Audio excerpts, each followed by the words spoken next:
Hello everyone, assalamu alaikum. I am Abdullah and you are watching English with Abdullah. Dear students, again एक नए topic के साथ। वो topic है interjection के हवाले से। इस टॉपिक में हम डिटेल से जानने की कोशिश करते हैं कि इंटरजेक्शन की डिफिनीशन क्या है और इसकी कुछ एग्जांपल मैं लिख चुका हूँ यहाँ पे, तो इसको भी जानने की कोशिश करते हैं। तो बिना टाइम वेस्ट करते हुए तो इसको जानने की कोशिश करते हैं कि इंटरजेक्शन किससे कहते हैं। तो interjections are the spontaneous feelings और इमोशन ऑफ अ पर्सन।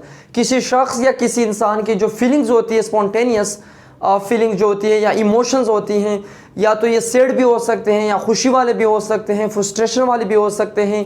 तो ये असल में फीलिंग्स होती है इंसान के अंदर, जो इंसान के अंदर ही आ जाते हैं। जब किसी चीज़ को वो देखते हैं तो उसके अंदर इमोशन आ जाते हैं, फीलिंग आ जाते हैं। तो वो फीलिंग खुशी के भी हो सकते हैं और गम के भी हो सकते हैं, हैरानगी के भी हो सकते हैं, किसी कुछ का भी हो सकता है। तो इसको कहते हैं इंटरजेक्शन। तो यहाँ पे मैंने कुछ एग्जांपल लिखे हैं इंटरजेक्शन के। तो अब यहाँ पे मैंने लिखा कि hurrah we have won the match, जो कि बहुत कॉमन मिसाल है, बहुत कॉमन एग्जांपल हैं कि hurrah we have won the match. अब ये खुशी का इज़हार है कि हाँ हमने मैच जीत लिया। तो ये अब जब हम खुशी से किसी चीज़ का जिक्र करते हैं, जब सरप्राइज हो जाते हैं, या जब हमारे अंदर जो इमोशन आ जाते हैं, फीलिंग्स आ जाते हैं किसी चीज़ में, या किसी चीज़ को जब हम जीतते हैं या किसी चीज़ में हम जो है प्रोग्रेस हासिल करते हैं, तो वहाँ पे जाके हम इस्तेमाल करते हैं कि hurrah we have won the match. तो डियर स्टूडेंट्स, एक चीज़ का ख्याल रखना है आपने, जितने भी हैं यहाँ पे जो मैंने इंटरजेक्शन लिखे हैं, तो इसके साथ ये अपने साइन ऑफ एक्सक्लेमेशन लिखना ज़रूरी है, जिसको आमतौर पर उर्दू में उल्टा आई कहते हैं। तो ये ज़रूरी होता है। और दूसरी बात मैं बताता चलूँ कि यहाँ पे जो मैं लिख चुका हूँ कि हुर्रा, एलास, अर्ग, आओ, ये जितने भी हैं ज़रूरी नहीं है, अगर ये ना हो तो भी हमारा सेंटेंस कंप्लीट हो सकता है। लेट्स सपोज अगर मैं जस्ट ये कहूँ कि we have won the match, तो कोई ये ग्रामेटिकली सेंटेंस गलत नहीं है। तो ये जस्ट मैंने ये कहा कि हमने मैच जीत लिया। तो ये जो होते हैं हमारे फीलिंग्स होते हैं, वो इमोशन होते हैं।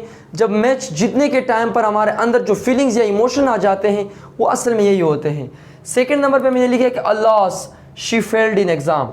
अब ये गम का इजहार है। जब हम किसी गम का इजहार करते हैं, सैडनेस शो करते हैं, तो वहाँ पे हम अल्लास का जिक्र करते हैं कि अल्लास शी फेल्ड इन एग्ज़ाम, अफसोस कि वो एग्ज़ाम में फेल हो गई। तीसरे नंबर पे जो हमारा सेंटेंस है वो है अर्ग, my mobile is out of charging.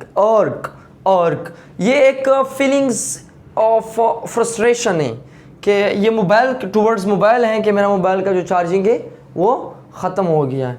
आओ, that house is so beautiful. ये आओ जो है ये भी हमारे पास जो है, आओ ये भी हमारे पास एक इंटरजेक्शन है, जिसका मतलब है जब हम किसी चीज़ को देखते हैं, किसी खूबसूरत बिल्डिंग को देखते हैं या किसी खूबसूरत एनिमल को देखते हैं, ये एक किस्म का खुशी का इजहार है। आओ, that house is so beautiful, ये घर बहुत खूबसूरत हैं। तो डियर स्टूडेंट्स, ये था इंटरजेक्शन के हवाले से ये टॉपिक। होप सो कि आपने कुछ सीखा होगा इस लेक्चर से। अगर फिर भी कोई डाउट है, कोई शक है, तो आप ज़रूर कमेंट सेक्शन में अपना कमेंट ड्रॉप करके, मेरी कोशिश होगी कि मैं आपको ऑन द स्पॉट रिप्लाई दूंगा। तो बस आज के लिए इतना ही, मिलते हैं अगले लेक्चर में। टिल देन टेक केयर, अल्लाह हाफिज़, थैंक यू सो मच।